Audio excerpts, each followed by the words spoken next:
और इतनी सारी समस्याएं थी, तो मुझे ऐसा लगा कि now I should end up my life. Thank you so much for watching Live Sudesh and listening to my podcast. I am Nandini Pardesi and आज हमारे बीच एक CA मतलब चार्टर्ड अकाउंटेंट, माइंड कोच और स्पिरिचुअल प्रीचर है। तो please welcome mister Ajay Gadri. नमस्ते।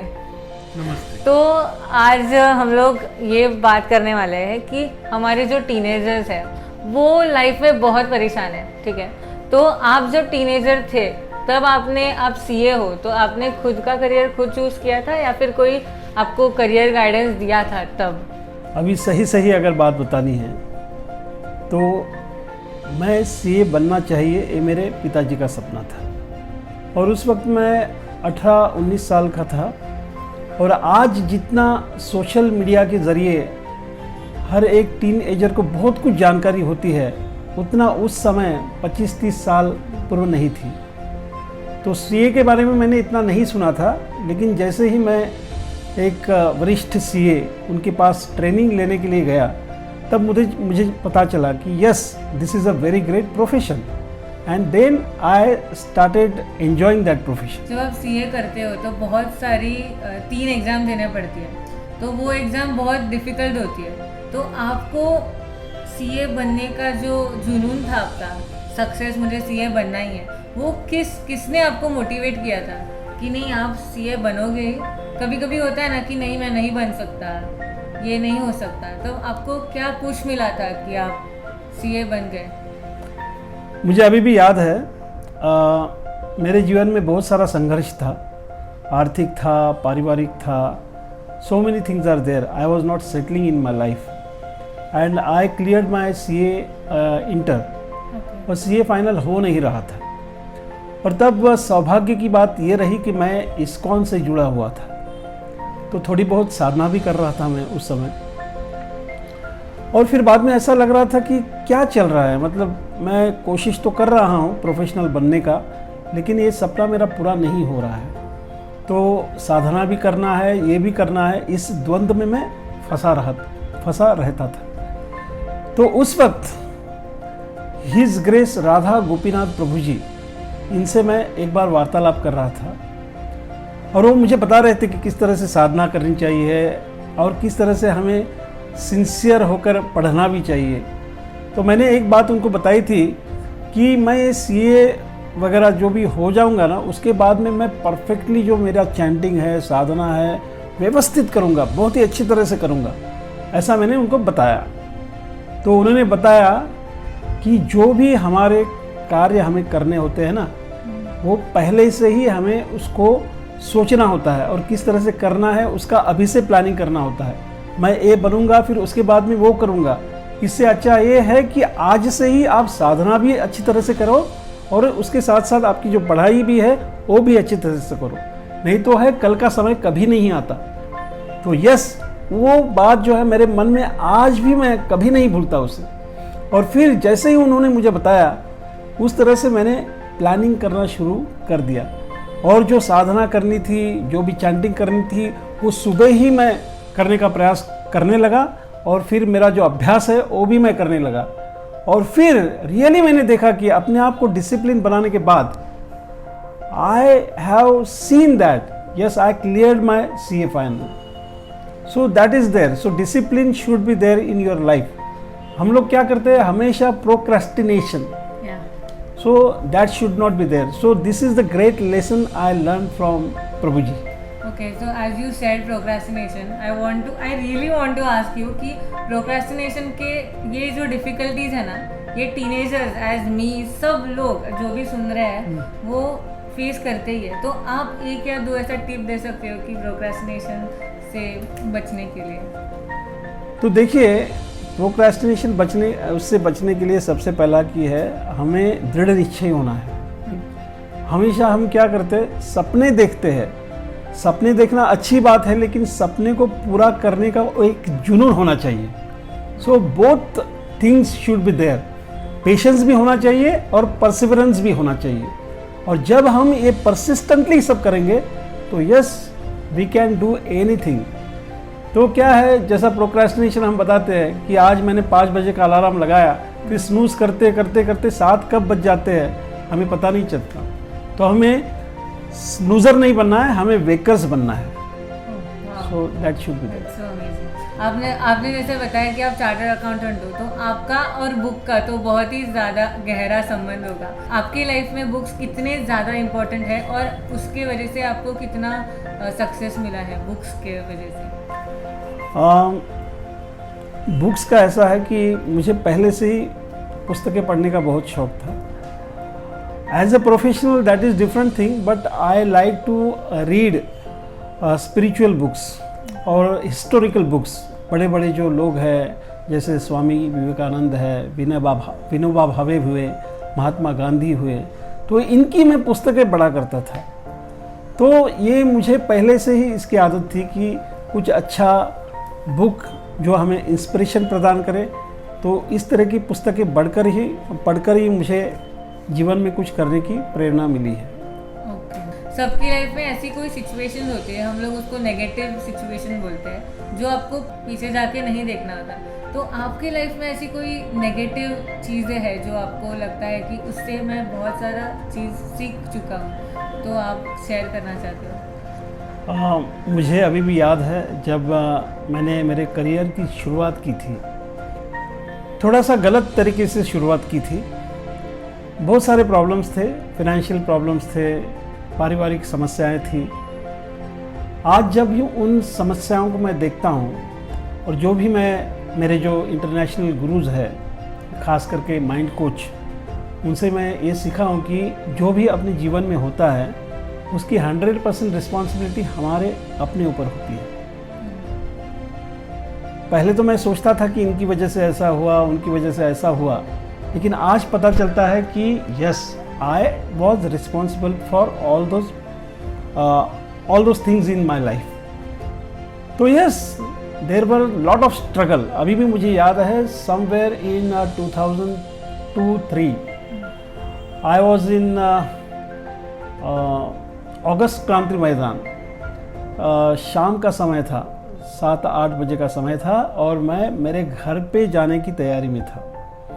उस वक्त शायद मैं डोंबिवली में रहता था और इतनी सारी समस्याएं थी, तो मुझे ऐसा लगा कि now I should end up my life.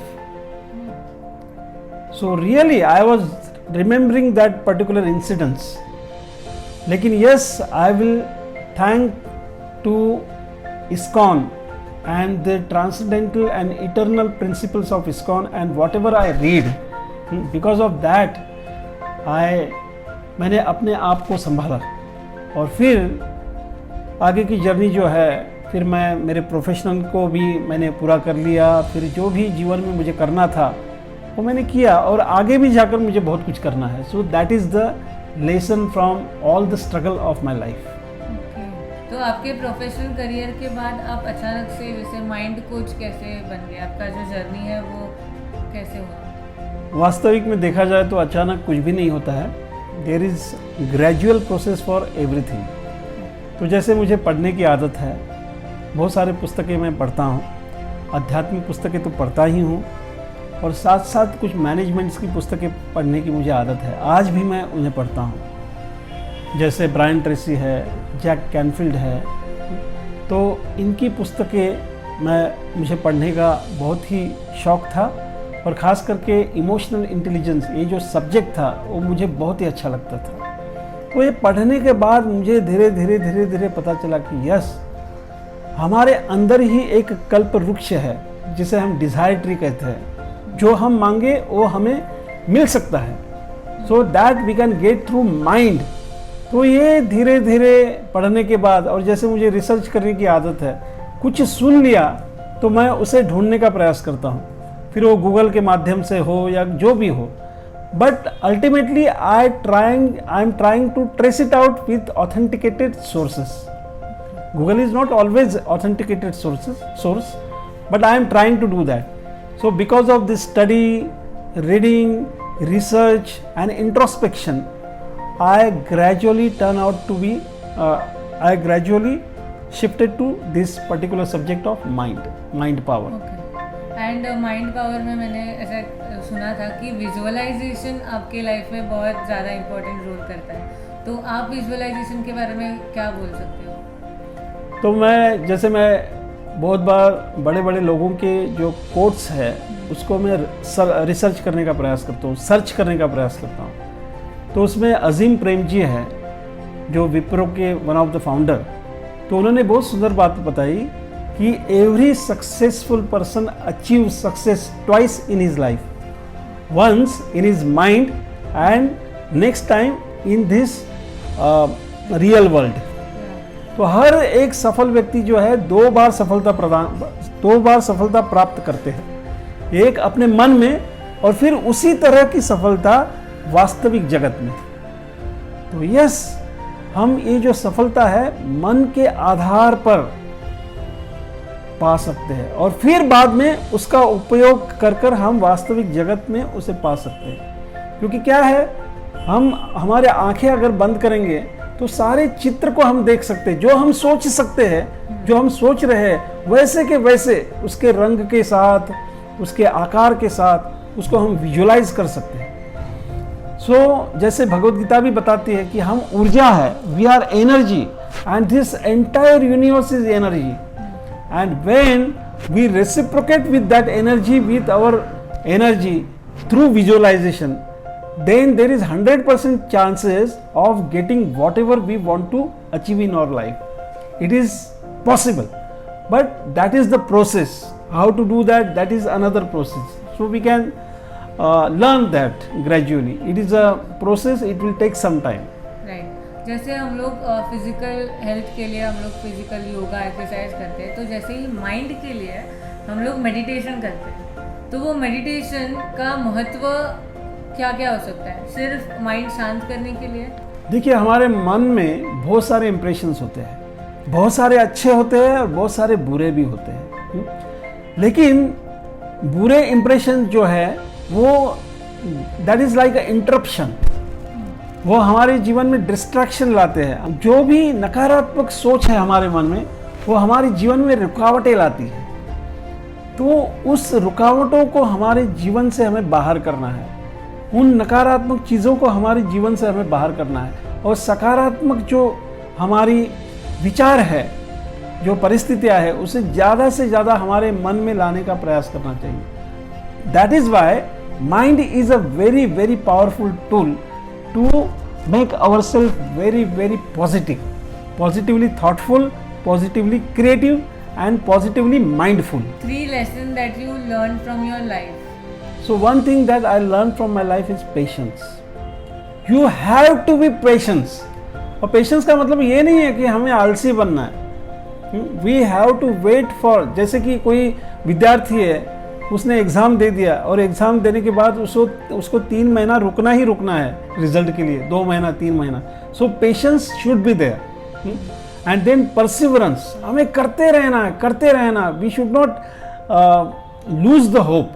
We should not lose the hope, and there should be the determination. We have to be determination. We have to be dedicated. हमें जो भी जीवन में करना है उसके लिए हमें मन में ठान लेना चाहिए कि मैं ये कर सकता हूँ। जैसे हम चर्चा कर रहे थे प्रोक्रेस्टिनेशन की, बहुत बार हम आलस्य के कारण, बिकॉज ऑफ लेजीनेस, इन चीज़ों को छोड़ देते हैं, लेकिन उनके पीछे हमें जाना है। Yes, I am going to achieve.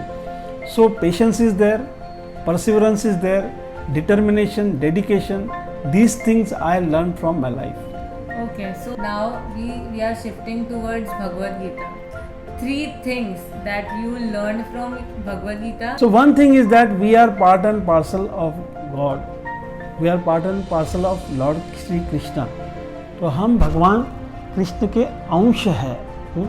भगवान कृष्ण बताते हैं ममई वांशो जीवलोकी जीवभूत सनातन। तो we are not independent, so we have to surrender Lord Krishna, and when we surrender Lord Krishna, then we can perfect our life. So this I learned from that. और उसी के साथ एक भी मैंने सीखा है कि यस, जो भी हमें करना है वो हमें लगन से करना है। जैसे भगवान श्री कृष्ण अर्जुन को बता रहे हैं कि आपको युद्ध करना है। तो युद्ध करना क्यों? क्योंकि अर्जुन का वो प्रोफेशन है, he is a military man. और जब उन्हें वो स्वर्ण संधि मिल रही है तो उसका उन्हें लाभ उठाना चाहिए। और उसी तरह से हम हमारे जीवन में हमें कुछ न कुछ ऑक्यूपेशन दिया गया है because of our behaviours, because of our intelligence. So we should try to imbibe that in our life, and we should try to perfect our life through our whatever occupation is given by Lord Krishna to us. So this is second. And third, सबसे पहला तो शरणागति। We have to surrender to Lord Krishna. भगवान श्री कृष्ण कहते हैं कि हम independent नहीं हैं। भगवान श्री कृष्ण बताते हैं कि ममई वांशो जीवलोके जीवभूत सनातन, we are part and parcel of Lord Shri Krishna. So that is why we have to surrender to Lord Krishna. क्योंकि अर्जुन, हम देखेंगे कि पहले अध्याय में बहुत कुछ बता रहे कि ऐसा करना चाहिए, वैसा करना चाहिए, लेकिन जब अर्जुन शरणागत होते हैं तब जाकर भगवान जो है उनसे उन्हें वास्तविक कृपा प्रदान करते हैं। सो दैट इज़ वाई मैं सभी को ये बताना चाहता हूँ कि आपको अपने जीवन में जो भी करना है वो करिए, लेकिन साथ ही साथ भगवान के साथ जुड़े रहिए। सो शरणागति, what I learn. And another is स्वधर्म। क्योंकि हर कोई व्यक्ति जो भी इस यूट्यूब को देख रहा है, हर एक व्यक्ति को अपने जीवन में कुछ ना कुछ करना है। हर एक व्यक्ति को भगवान ने कुछ न कुछ स्किल और कॉम्पिटेंस दिया है, और उस स्किल और कॉम्पिटेंस के आधार पर जो भी करना है परफेक्टली करिए। So they have to do that. तो अपना जो भी स्वधर्म है, हमारे बुद्धि के अनुसार, हमारे कौशल के अनुसार, उसे पूरी तरह से करिए, उसे पूरी तरह से जिए। This is the second. And another is स्वरूप धर्म। तो हमारा क्या धर्म है, हम कौन है। भगवद गीता बताती कि we are not body, we are soul. So try to understand that. और ये समझने के बाद हम भगवान के साथ बहुत ज़्यादा अच्छे तरीके से जुड़ सकते हैं। So this I learn from Bhagavad Gita. Last question, आप उस अजय गढ़वी को जो 18 वर्ष का था, उसको क्या एडवाइस दोगे आप अभी? तो यस, अब बहुत कुछ सीखा हूँ मैं, और उस सीख के आधार पर मैं यही कहूँगा कि जो मैंने एक पुस्तक पढ़ी है, बहुत ही सुंदर पुस्तक है, कंपाउंडिंग इफेक्ट। जो भी हम हमारे जीवन में क्षण क्षण धीरे धीरे ग्रेजुअली करते हैं, वो हमारे जीवन में एक प्रभाव निर्माण करता है। जैसा कोई व्यक्ति वर्जिश कर रहा है, एक्सरसाइज कर रहा है, तो नेक्स्ट डे उसके मसल नहीं आएंगे। इट विल टेक 6 months, लेकिन उसे हर दिन करना है, हर दिन करना है, हर दिन करना है। और फिर जब वो 6 महीने के बाद देखता है तो खुद को अपने आईने में देख सकता है कि अरे, he got a very fine muscles. So that is called compounding effect. So जो भी सीड डालना है ना, अच्छी सीड, सफलता की सीड, खुशी की सीड, वो आज उसको बोए, आज उसे डालिए और उसको सींचते रहिए, सींचते रहिए, सींचते रहिए। Don't waste your time. जो हो गया सो हो गया। Now the future is in your hand, and now I am not going to waste any of my time. Yeah, so thank you so much. That was amazing answer. Thank you so much Ajay ji for sharing your thoughts. It was amazing, and thank you so much for watching and listening to my podcast. और इनका भी channel YouTube पे है, उसका नाम है AB Super Mind. So link in the description. Go and just subscribe to his channel, and don't forget to like, comment, share, and subscribe to my channel and his channel.